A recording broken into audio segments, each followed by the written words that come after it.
So I did my project on Saint Etienne du Mont. Now, Saint Etienne du Mont is a very famous Catholic church in Paris, France. It was constructed from 1492 to 1624, which spans about 107 years.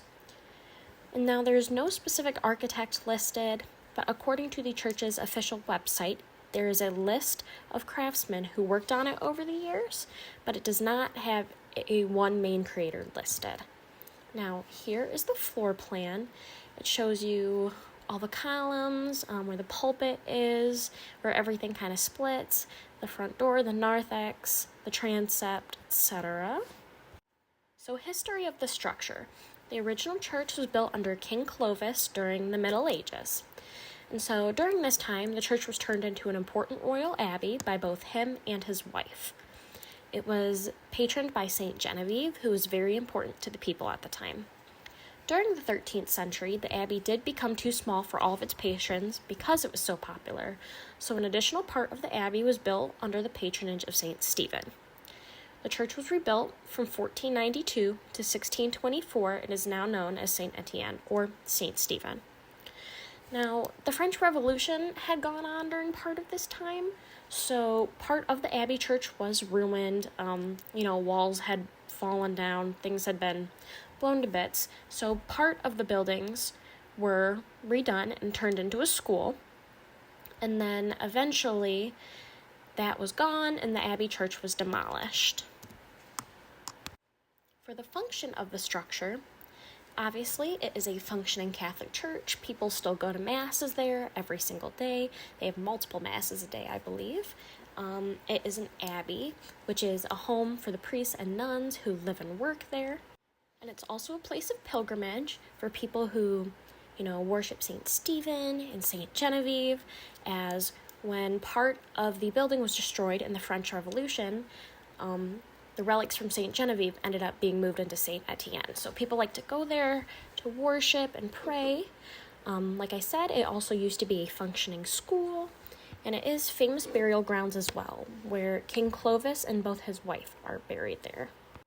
For sculptural elements, it is a very unique structure in France, as far as the exterior.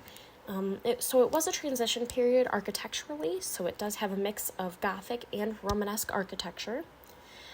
As you can see in the pictures, the building is left slanting, so it is not a straight ahead type of building. It kind of goes off to the left a little bit, and that is thought to be because of the way the ground was shaped, and so that was how they worked around it. As you can see here, there's the Ogivall arches, which are the pointed arches. In this here, you can see the flying buttresses, which was just another method of decorative support. You can see the three-part elevation here on both the doors, the windows, and the walls. And this very fancy stonework here is called tracery. And for the interior sculptural elements, you can see here we have the vaulted ceilings, which is an element of both Gothic and Romanesque, but the ribbed vaulted ceilings specifically are Gothic. As you can see here, they come into the middle to form a point. And you can see the stained glass. It's very beautiful. They have one of the biggest stained glass collections, I believe, in France. You can see the three-level elevation here. We have the nave arcade, the triforium, and the clerestory. There are also the lancets, which are these tall and narrow windows with the points at the top. The stained glass is sitting there in about most of them. There are these spiral staircases that go to this choir screen. They have lots of statues. You can see the pulpit here is surrounded by statues. There's more Ogivall arches in front of the lancets here on the second floor. And there's even more tracery stonework, which you can see here by the triforium. And lastly, for the period style, like I said, it is a mixture of Romanesque and Gothic elements. They are both visible on the exterior and interior of the church. So some of the Romanesque elements are the thick wall supports, rounded arches, sculptured decorations, and the vaulted ceilings. And so some of the Gothic elements are the specific ribbed vaulted ceilings, the Ogivall arches, and the tracery.